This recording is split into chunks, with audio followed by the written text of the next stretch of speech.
NMR 5 में हम पढ़ रहे थे। एनएमआर 4 तक हम पढ़ चुके थे, स्पीडिंग ऑफ सिग्नल चल रहा था। उसमें अपन ने बताया कि किस प्रकार से निकटवर्ती प्रोटॉन के कारण प्रोटॉन के सिग्नल में बहुकता मल्टीप्लिसिटी आती है, यानी कि जो सिग्नल हमें सिंगलेट के रूप में दिखाई देता है वो सिंगलेट ना होकर डबलेट, ट्रिपलेट, क्वाड्रेट के रूप में प्राप्त होता है। उसका कारण है कि निकटवर्ती प्रोटॉन के जो ओरिएंटेशन हमें प्राप्त होते हैं। अब इसी से एग्जांपल से समझ सकते हैं अपन। Consider CH3CH2Br which has two kinds of proton, hence two signals are expected in NMR spectrum। हम जानते हैं दो इक्विवेलेंट सेट है तो दो सिग्नल प्राप्त होंगे, लेकिन ये सिग्नल में होता क्या है इसको हम समझेंगे कि for a kind of proton CH3 A triplet and for be kind of proton A quartet is obtained. ये पाया गया कि इसके CH3 प्रोटॉन से हमें ट्रिपलेट हुआ और CH2 से हमें क्वार्टेट प्राप्त हुआ। वैसे अपन n+1 रूल लगाएं तो अपन वैसे समझ में आएगा कि इन तीन CH3 के पास में दो प्रोटॉन है तो 2+1, यानी कि इनके कारण हमें प्राप्त होगा ट्रिपलेट, और इनके पास में तीन प्रोटॉन है तो 3+1, तो क्या प्राप्त होगा? क्वार्टेट। ऐसा क्यों होता है इसको हम पढ़ेंगे स्पिन स्पिन कपलिंग से। The interaction between the spins of neighboring magnetic nuclei in a molecule may cause the splitting of NMR signal in the spectrum। निकटवर्ती चुंबकीय नाभिक की स्पिन का इंटरेक्शन होने से जो सिग्नल में विपाटन होता है उसे हम स्पिन स्पिन युग्मन या स्पिन स्पिन कपलिंग कहते हैं। The multiplicity of signal depend upon the nature and number of nearby protons। अपन ये भी देखा पास वाले कितने प्रोटॉन्स हैं उनकी क्या संख्या है उस पर डिपेंड करता है। In ethyl alcohol CH3CH2OH there are three different sets of proton and therefore three NMR signal are observed। The spin of two methylene protons couple with adjacent methyl CH3 in following three different ways relative to external field and result in a triplet with an intensity ratio of 1:2:1। यानी कि पास में CH2 group है उसके तीन different विन्यास हो सकते हैं एक्सटर्नल फील्ड के संदर्भ में, जिससे हमें ट्रिपलेट प्राप्त होगा, वो भी 1:2:1 की तीव्रता के रेशियो में। Similarly, the spin of 3-methyl protons can couple with the adjacent methylene group in following four different way and result in quadrate with an intensity ratio 1:3:3:1, which corresponding to the distribution ratio of the alignment। अब जब CH3 है वो चार different प्रकार के विन्यास ग्रहण कर सकता है, वो भी तीव्रता के रेशो में 1:3:3:1 में, जिससे हमें उस प्राप्त होता है। कैसे समझें इसको? देखो, दो इलेक्ट्रॉन के डिफरेंट विन्यास एक्सटर्नल फील्ड में कैसे हो सकते हैं? या तो वो एक्सटर्नल फील्ड के अपोजिट हो। मान लो एक्सटर्नल फील्ड इस तरफ जा रही है तो ये अपोजिंग विन्यास ले, या दोनों का विन्यास समान हो, या दोनों एक दूसरे के विपरीत हो, ये ऊपर या नीचे, ये नीचे या ऊपर। तो क्या होगा? इस प्रकार का विन्यास होगा तो वो क्या करेगा भाई? एक्सटर्नल फील्ड को रेनफोर्स करेगा, यानी कि उसके समानांतर होगा, उसको सहायता प्रदान करेगा, जबकि ये उसका विरोध करेगा, और ये दोनों एक दूसरे को कैंसिल कर देंगे, यानी कि इससे कोई प्रभाव नहीं पड़ेगा। अब इसमें अपन देखें तो इसका जो है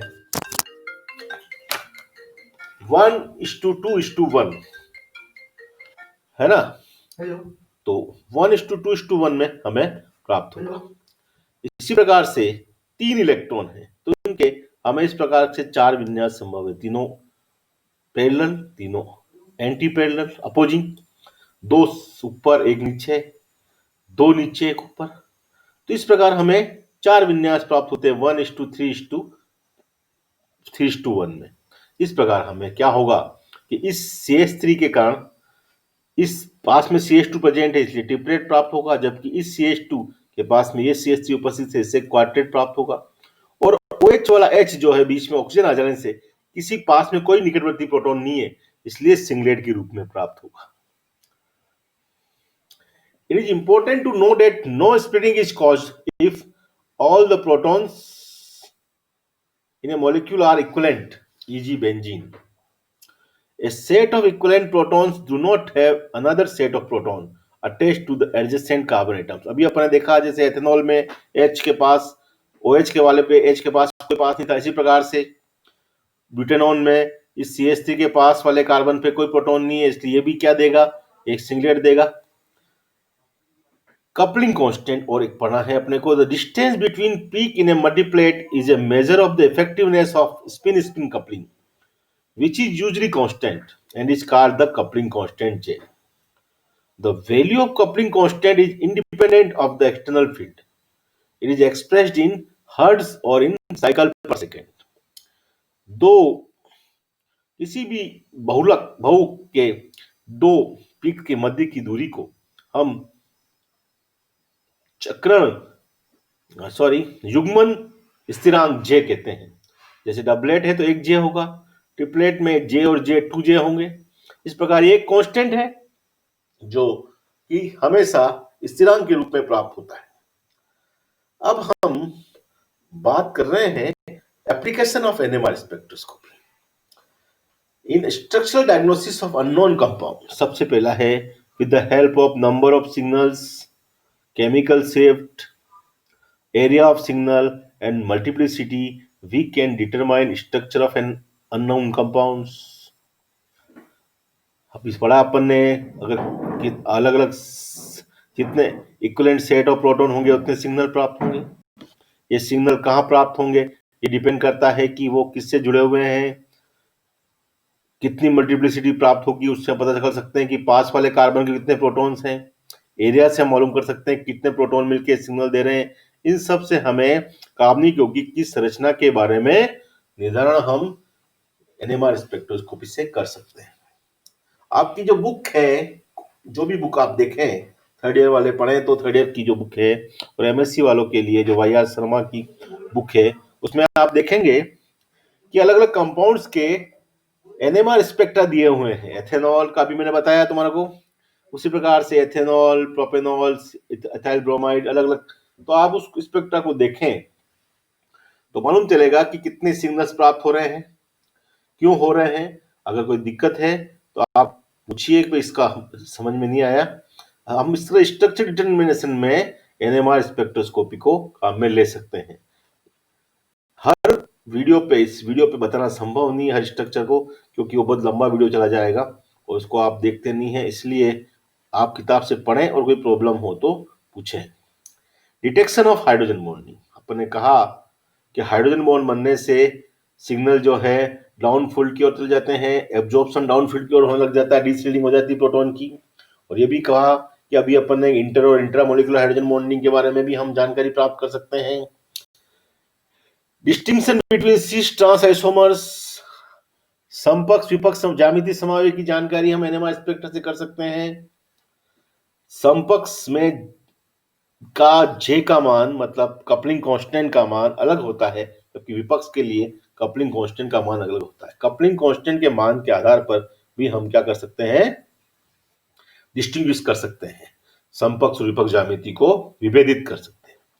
डिटेक्शन ऑफ कन्फॉर्मर्स, सरूपणों की पहचान भी एनएमआर स्पेक्ट्रोस्कोपी द्वारा की जा सकती है, क्योंकि एक्सियल प्रोटॉन्स और equatorial protons have different value of coupling constant. जो तलीय और अक्षीय प्रोटॉन्स होंगे वो उनके लिए J का मान अलग अलग प्राप्त होता है। इसको मालूम कर सकते हैं कि संरूपण कौन सा संरूपण है, स्टेगर्ड है या एक्लिप्स्ड है या साइक्लोहेक्सेन है, तो चेयर फॉर्म है या बोट फॉर्म है, तो मालूम कर सकते हैं।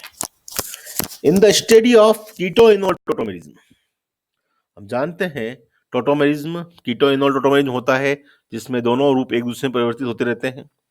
NMR spectrum gives qualitative evidence of the two forms as well as proportion of the two at equilibrium. NMR spectrum से हम मालूम कर सकते हैं कि भाई जो दिया गया कंपाउंड है वो वास्तव में एक रूप में नहीं रहकर दो रूपों में रहता है, और साम्यावस्था में कितने % कौन सा रूप होता है।